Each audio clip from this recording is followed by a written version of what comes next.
Bismillahirrahmanirrahim. Assalamualaikum warahmatullahi wabarakatuh. Kebanyakan orang di zaman sekarang ini pastilah mempunyai doa yang mungkin masih tidak kunjung terjawab dan dikabulkan oleh Allah. Yang biasanya mereka itu akan langsung putus asa dan frustasi dengan hal itu. Dan ini terkadang kita justru membebani kondisi keimanan kita hingga timbullah rasa ragu dan tak percaya lagi atas kekuasaan Allah. Nah, lalu solusinya jika ada di antara kita yang doanya itu masih belum dikabulkan oleh Allah, maka ada baiknya kita itu belajar dari kisah Nabi Ibrahim, yang mana saat itu Allah juga belum berkenan mengabulkan doa Nabi Ibrahim.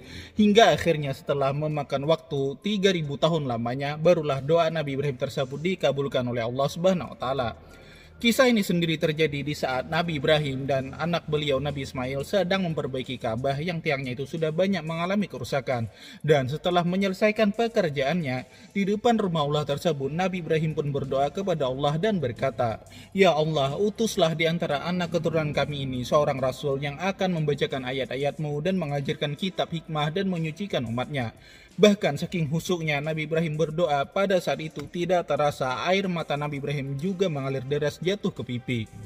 Namun seiring berjalannya waktu, tidak ada juga tanda-tanda doa Nabi Ibrahim tersebut akan dikabulkan oleh Allah. Padahal anak-anak keturunan beliau yang juga seorang nabi, yakni Nabi Ismail, sudah terus tumbuh dewasa dan berkembang.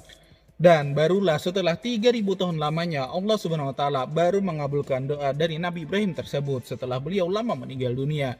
Adalah seorang anak keturunan Nabi Ismail yang bernama Muhammad bin Abdullah, lahir di kota Mekah, dan anak mulia inilah yang kemudian dikenal oleh alam semesta dengan nama Nabi Muhammad SAW, seorang rasul penutup kenabian. Doa Nabi Ibrahim dulu yang menginginkan agar ada anak dari keturunan Nabi Ismail yang diangkat jadi nabi dan rasul penyelamat umat.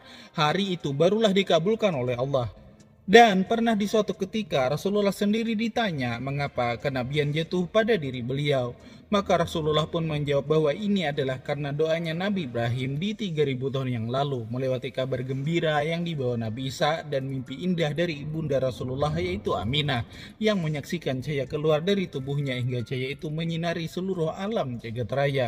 Dari kisah ini, kita umat Islam diajarkan untuk mampu berprasangka baik kepada Allah Subhanahu wa taala atas doa-doa yang pernah kita mohonkan kepadanya yang mungkin masih belum dikabulkan hingga hari ini. Kita manusia hanya perlu bersabar dan terus melanjutkan hidup dengan tidak henti-hentinya terus berikhtiar hingga sampai pada waktunya Allah akan mengabulkan semua doa-doa kita tersebut. Amin Allahumma amin. Semoga yang kita inginkan segera terlaksana.